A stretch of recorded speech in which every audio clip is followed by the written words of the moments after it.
explorations make me so happy.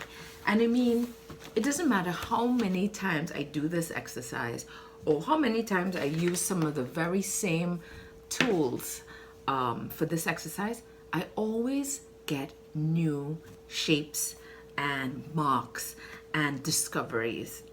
It just always happens. It does not matter if I'm using the same tools, but it's always used in different ways. Even if I try to use it in the same way, I'm getting different effects. So this really is going to expand your mind and expand your creativity. It's going to be amazing. So let's do the second page.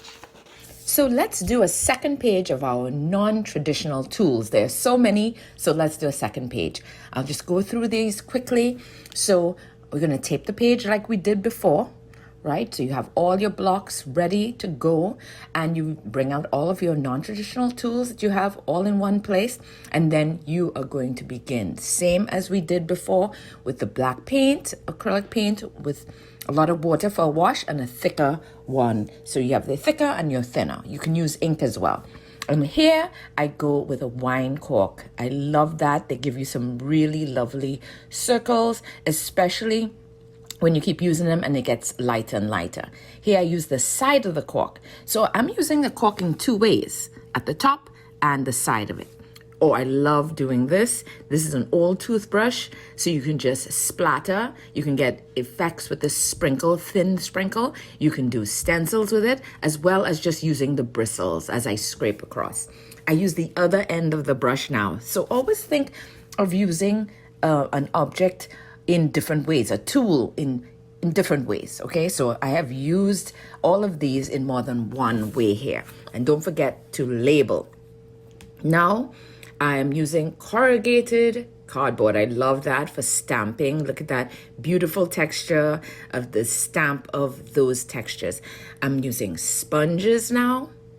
Okay, so you use anything that you can find at home and just explore. You can use it more than once in different ways. The top of it, the side of it. Oh, this one is great. This is wax. So if you have candle wax at home, you can try it. Just scribble something, write something, draw something, and then, but the trick with this is that you must use the wash. So don't use it with thick paint over it, but you use a wash. And here I use the straw to blow into the wash and get all of these beautiful shapes and textures. Okay, all done, and there you have it. Your non-traditional tools exploration. We have plastic, bubble wrap, wax, sponge, paper, packing paper, paint pen cover, pool noodle, rolled book paper, feathers, rope, plastic knife, plastic spoon. Look at all of these mark making, all the mark making that we did. Beautiful. Try and think about how you can use those. I can see these in my mixed media collages easily. You can do a whole page. Like if there's something that you really love, blow it up on a whole page, turn the page and just do that in the entire page. If you really love what's happening here, do it on a whole page and see what happens, okay? Or make it on separate pages, and that could be collage paper. See how you can use these in so many ways. This is our second page. Corrugated cardboard in two ways. Sponge with the thicker paint and sponge with the wash. You see the difference there. Mini pine cones, wax resist again, wax resist with lettering.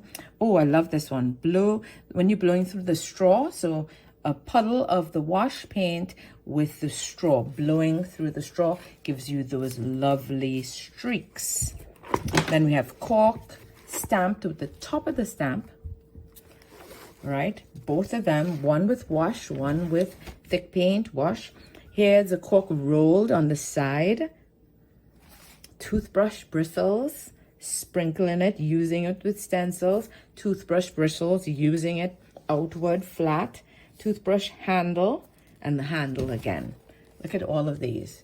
If there's anything on your page that you really enjoy, turn the page and fill an entire page with just that. Oh, look at what we had done. We had run out of space with the pool noodle. And the pool noodle, it had too much paint on it, so it was just flat and it didn't give me enough texture. So I took it without putting any more paint on it and just stamped it all over the page, and it gave a really beautiful texture from dark to light. So that was a lot of fun. I wish I can see some of your finished products, and let me know what you thought of this and what sorts of effects you got. See you in the next video.